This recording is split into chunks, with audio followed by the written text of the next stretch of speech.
ស្វែងយល់ពីមេរៀនជីវិតដ៏មានតម្លៃតាមរយៈរឿងនិទានអប់រំរឿងស្វានិងលលកសាច់រឿងនេះបង្ហាញពីផលវិបាកនៃភាពមានអំនួតនិងការមើលស្រាលអ្នកដទៃតាមរយៈតួអង្គសត្វស្វាដែលឆ្មាងឆ្មៃនិងសត្វលលកដែលព្យាយាមរៀបចំទុកជាមុននៅពេលគ្រោះអាសន្នមកដល់តើភាពរហ័សរហួនរបស់ស្វាអាចជួយវាបានដែរឬទេសូមទស្សនានិងស្វែងយល់ពីអត្ថន័យអប់រំក្នុងរឿងព្រេងខ្មែរដ៏ជក់ចិត្តមួយនេះ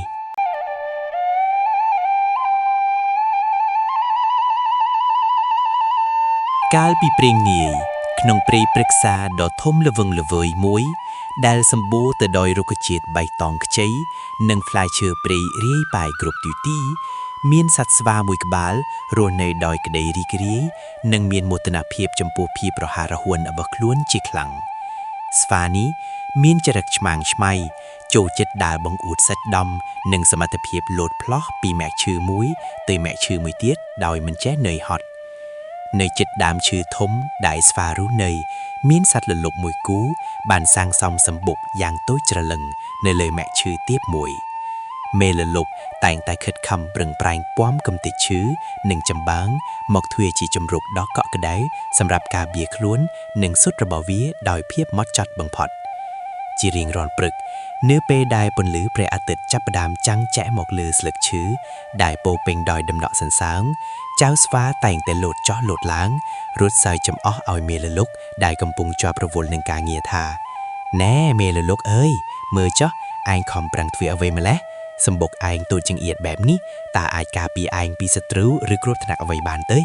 មើលមកយើងវិញចង់ដេកលើមែកឈើណាក៏បានចង់លោតទៅណាក៏បានគ្មានអ្វីមកបង្ខាំងសេរីភាពយើងឡើយឯងពិតជាសត្វដែលងងខ្លៅនិងទន់ខ្សោយមែនប្រាយជីវិតរស់នៅក្នុងរុនតូចមួយបែបនេះមេលលកបានត្រឹមតែញញឹមដោយក្តីអត់ធ្មត់រួចឆ្លើយតបទៅវិញដោយសំឡេងស្រទន់ថាបងស្វាអើយទោះបីជាសម្បុកខ្ញុំតូចពិតមែនប៉ុន្តែវាគឺជាជំរុកដ៏មានសុវត្ថិភាពសម្រាប់ខ្ញុំនិងគ្រួសារជីវិតដែលរស់នៅដោយមានការរៀបចំទុកជាមុនតែងតែនាំមកនូវសេចក្តីសុខនៅពេលមានអាសន្នមកដល់ខ្ញុំមិនត្រូវការភាពអស្ចារ្យអ្វីឡើយក្រៅពីផ្ទះដ៏កក់ក្ដៅមួយនេះឮដូច្នោះស្វាក៏ផ្ទុកសំណោចយ៉ាងខ្លាំងរំពងព្រៃរយពោលទាំងអំនួតថាអាសន្នអីទៅក្នុងព្រៃនេះយើងគឺជាអ្នកខ្លាំងពូកែជាងគេបំផុតយើងមានដៃជើងរឹងមាំគ្មានខ្យល់ព្យុះឯណាអាចមកធ្វើបាបយើងបានឡើយវេលាកន្លងផុតទៅយ៉ាងឆាប់រហ័សស្រាប់តែនៅរសៀលមួយមេឃដែលធ្លាប់តែស្រឡះបាត់អស់ពន្លឺពពកខ្មៅងងឹតបានរសាត់មកបិទបាំងផ្ទៃមេឃទាំងមូលខ្យល់ព្យុះចាប់ផ្ដើមបក់យ៉ាងខ្លាំងស្លឹកឈើហើរខ្ចាត់ខ្ចាយភេញព្រៃសត្វដទៃទៀតចាប់ផ្ដើមរត់រកកន្លែងជ្រកកោនឯងរៀងខ្លួនមេលលកប្រញាប់ហើរចូលក្នុងសម្បុកដ៏តូចរបស់វារួចអង្គុយយ៉ាងមានសុវត្ថិភាពពីការបក់នៃខ្យល់ចំណែកឯចៅស្វាវិញចាប់ផ្ដើមភ័យស្លន់ស្លោព្រោះវាមិនដែលមានកន្លែងស្នាក់នៅពិតប្រាកដឡើយវារត់ពីដើមឈើមួយទៅដើមឈើមួយទៀតប៉ុន្តែមែកឈើទាំងអស់សុទ្ធតែរលាស់ខ្លាំងតាមកម្លាំងខ្យល់ធ្វើឲ្យវាមិនអាចតង់ជាប់បានឡើយភ្លៀងចាប់ដើមធ្លាក់ចុះមកយ៉ាងខ្លាំងដូចជាជះទឹកពីលើអាកាសដំណក់ទឹកភ្លៀងដ៏ត្រជាក់ញាក់សាច់បានជ្រាបចូលទៅក្នុងរោមរបស់ស្វាធ្វើឲ្យរាងកាយរបស់វាញ័រទៅទ្រើកដូចកូនសត្វតូចមួយស្វាខំប្រឹងយកដៃទាំងពីរមកបាំងក្បាលនិងព្យាយាមជ្រកក្រោមស្លឹកឈើធំប៉ុន្តែទឹកភ្លៀងកាន់តែខ្លាំងឡើងរហូតធ្វើឲ្យវាមិនអាចទ្រាំទ្រនឹងភាពរងាបានឡើយវាងាកទៅមើលមេលលកដែលកំពុងដេកយ៉ាងសុខសាន្តនិងមានភាពកក់ក្ដៅបំផុតនៅក្នុងសម្បុកដ៏តូចដែលខ្លួនធ្លាប់បានមើលងាយកាលពីពេលមុននៅពេលនោះស្វាមានអារម្មណ៍ស្ដាយក្រោយជាខ្លាំងដែលខ្លួនធ្លាប់តែមានអំនួតក្អេងក្អាងមិនព្រមរៀបចំជំរកឲ្យបានត្រឹមត្រូវសម្រាប់ការពារខ្លួននៅពេលមានអាសន្នបែបនេះភាពរហ័សរហួននិងកម្លាំងបាយដែលវាធ្លាប់យកមកបង្អួតសត្វដទៃពេលនេះគ្មានតម្លៃអ្វីបន្តិចឡើយនៅចំពោះមហិទ្ធិឫទ្ធិនៃធម្មជាតិដ៏កំណាចស្វាអង្គុយអូបក្បាលជង្គង់នៅក្រោមមែកឈើដែលលែងមានស្លឹកបាំងទាំងទឹកភ្លេកហូរលាយឡំនិងទឹកភ្លៀងដ៏ត្រជាក់ក្នុងចិត្តបានត្រឹមតែបួងសួងសូមឲ្យព្យុះកំណាចនេះឆាប់រលត់ទៅវិញដើម្បីឲ្យរូបវាមានឱកាសកែប្រែសម្ដីនិងចរិតមารយាទរបស់ខ្លួនឡើងវិញនៅថ្ងៃស្អែក ប ប៉ុន្តែហាក់បីដូចជាមេឃមិនទាន់យល់ព្រមតាមការចង់បានរបស់វានោះទេព្រោះខ្យល់បានបន្តបោកបក់កាន់តែខ្លាំងឡើងរហូតដល់រាត្រីដ៏ងងឹតស៊ូនស៊ុងចូលមកគ្រប់ដណ្ដប់ព្រៃឈើទាំងមូលធ្វើឲ្យជោគវាសនារបស់ស្វាកាន់តែស្ថិតក្នុងភាពស្រពេចស្រពិលបំផុតរាត្រីដ៏ងងឹតស៊ូនស៊ុងដែលបានចូលមកគ្រប់ដណ្ដប់ព្រៃឈើទាំងមូលនឹងធ្វើឲ្យជោគវាសនារបស់ស្វាកាន់តែស្ថិតនៅក្នុងភាពស្រពេចស្រពិលបំផុតនោះបានក្លាយជាមេរៀនដ៏សែនជូរជុតនិងរន្ធត់បំផុតនៅក្នុងឆាកជីវិតរបស់សត្វស្វាដ៏កំសត់មួយនេះខ្យល់ភៀវនៅតែបន្តបោកបក់មកលើរាងកាយវាឥតឈប់ឈរប្រៀបដូចជាការដាក់ទណ្ឌកម្មយ៉ាងធ្ងន់ធ្ងរពីសំណាក់ធម្មជាតិចំពោះភាពមិនដឹងខ្យល់ខ្ចីរបស់វា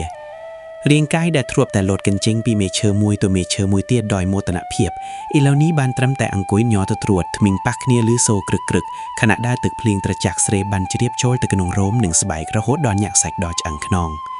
ភាពងងឹតជុំវិញខ្លួនវាមិនត្រឹមតែបិទបាំងភ្នែកប៉ុណ្ណោះទេប៉ុន្តែវាក៏បានឆ្លុះបញ្ចាំងពីភាពឯកោនិងភាពទន់ខ្សោយដែលវាមិនដែលធ្លាប់ជួបប្រទះពីមុនមកក្នុងឆាកជីវិតរបស់ខ្លួនឡើយនៅចំកណ្ដាលនៃសូរក្រហឹមនៃខ្យល់ភក់បោកបក់ដែលធ្វើឲ្យមេឈើធំសឹងតែបាក់បែកសត្វលលកដែលស្ថិតនៅក្នុងសម្បុកដកមមួននិងកក់ក្ដៅរបស់នាងបានសម្លឹងមើលមកមិត្តជិតខាងដោយចិត្តអាណិតអាសូរជាពុនពេក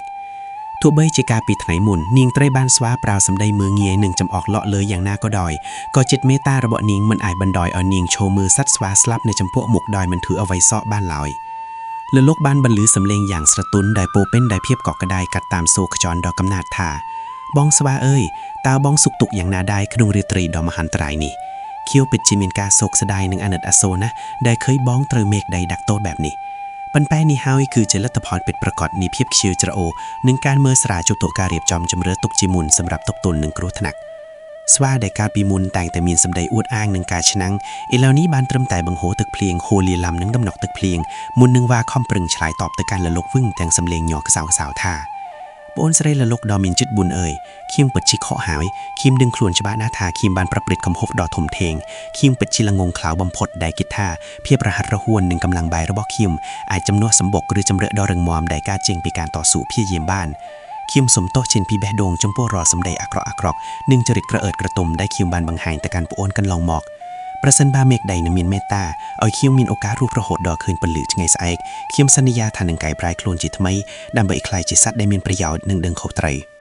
ឮពាក្យសោកស្ដាយដែលចេញពីបេះដូងពិតប្រាកដនឹងការបន្ទាបខ្លួនបែបនេះលលកក៏មានចិត្តទន់ភ្លន់និងរំភើបយ៉ាងខ្លាំងនាងបានហោះចេញពីសម្បុកទាំងប្រខុយប្រថាននឹងគ្រោះថ្នាក់ពីកម្លាំងខ្យល់ដែលកំពុងបោកបក់ដើម្បីទៅជួយទាញមែកឈើនិងស្លឹកឈើធំដែលនៅក្បែរនោះមើលជួយគ្រប់ដណ្ដប់និងបាំងទឹកភ្លៀងឲ្យស្វាឲ្យបានច្រើនតាមដែលអាចធ្វើទៅបានទោះបីជាស្លឹកឈើទាំងនោះមិនអាចផ្ដល់ភាពកក់ក្ដៅបានពេញលេញដោយខ្នួសសម្បុករបស់នាងក៏វាជាខែការពារដ៏មានតម្លៃបំផុតសម្រាប់ជីវិតរបស់ស្វាក្នុងគ្រាអាសន្នដ៏លំបាកបំផុតពេញមួយយប់ដ៏វែងអឡែងនោះស្វាបានអង្គុយគិតពិចារណាអំពីមេរៀនជីវិតដែលខ្លួនទើបតែបានទទួលយ៉ាងជ្រាលជ្រៅបំផុតនិងបានប្តេជ្ញាចិត្តយ៉ាងមុតមមថានឹងផ្លាស់ប្ដូរវាសនាខ្លួនឯងឲ្យបានសម្រេចលុះព្រឹកព្រលឹងស្រាងចូលមកដល់ផ្ទៃមេឃដែលធ្លាប់តែខ្មៅងងឹតប្រកបដោយភាពភ័យខ្លាចក៏ប្រែជាស្រឡះបាត់អស់នៅពពកខ្មៅនិងខៀវភ្លៀងពន្លឺព្រះអាទិត្យពណ៌មាសដ៏ស្រស់បំព្រងបានចាំងជះមកលើព្រៃព្រឹក្សាបង្កើតបានជាទិដ្ឋភាពដ៏ស្រស់ត្រកាលនិងផ្ដល់នូវភាពកក់ក្ដៅដល់គ្រប់សពសត្វស្វាបានងើបឈរឡើងទាំងក្តីរំភើបញឹកញើវាមិនដែលនឹកស្មានថាពន្លឺថ្ងៃមានតម្លៃខ្លាំងបែបនេះឡើយវាបានបែរក្បាលទៅរកសត្វលលករួចលុតជង្គង់អស់គុណនាងដោយក្តីគោរពនិងក្តីស្រឡាញ់បំផុត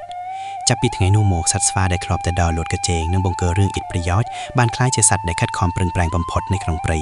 វាបានចាប់ផ្ដើមរៀនសូត្រពីការរស់នៅរបស់លលកដែលផាមូលមេឈើនិងវ៉ាឡៃមកសាងសង់ផ្ទះដ៏រឹងមាំសម្រាប់ជារបងការពារខ្លួនពីគ្រោះធម្មជាតិនិងមិនដែលភ្លេចចែករំលែកសេចក្តីសុខដល់សត្វដទៃទៀតឡើយមិត្តភក្តិរវាងស្វានិងលលកបានក្លាយជាគំរូដ៏អស្ចារ្យដែលសត្វខាងព្រៃតែងតែលើកយកមកនិទានប្រាប់កូនចៅតគ្នារឿងរ៉ាវនេះបានបង្រៀនឲ្យយល់ឃើញថាការត្រៀមខ្លួនទុកជាមុនភាពអត់ធ្មត់និងការមិនមើលងាយអ្នកដទៃជាគុណសម្បត្តិដ៏វិសេសវិសាលបំផុតដែលនាំឲ្យជីវិតជួបតែសេចក្តីសុខនិងអាចយកឈ្នះរាល់ឧបសគ្គដែលមិនអាចស្មានទុកជាមុនបានឡើយ